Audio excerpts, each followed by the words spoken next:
Magandang umaga, Philippine Air Force. Alamin natin na magiging lagay at taya ng panahon ngayong araw ng linggo, 12 April 2026. Para sa ating synoptic situation, patuloy na umiiral ang ridge of high pressure area dito sa Northern Luzon. Habang ang Typhoon Sinluca sa labas ng ating Philippine Area of Responsibility ay huling namataan kaninang alas 3 ng umaga na may layong 2,745 east of northeastern Mindanao. Ito ay may hangin na 150 km/h mula sa gitna at may pagbugso na 185 km/h. Ito ay gumagalaw northward slowly.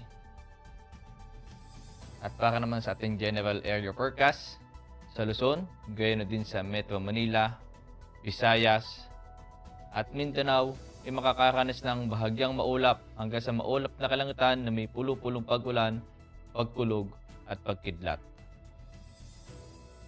Para naman sa flight level wind chart, sa 2,500 feet at 5,000 feet, inaasahan natin ang mahina hanggang sa katamtamang lakas ng hangin na nagmumula sa easterly or silangan. Ito ay makakapekto sa malaking bahagi ng Luzon. Habang sa Visayas at Mindanao, asahan din natin ang katamtamang lakas ng hangin na nagmumula naman sa northeasterly or hilagang silangan. At pagdating naman sa 10,000 feet at 18,000 feet, katamtamang lakas ng hangin naman ay nakakapekto sa malaking bahagi ng Luzon na nagmumula naman sa easterly or silangan.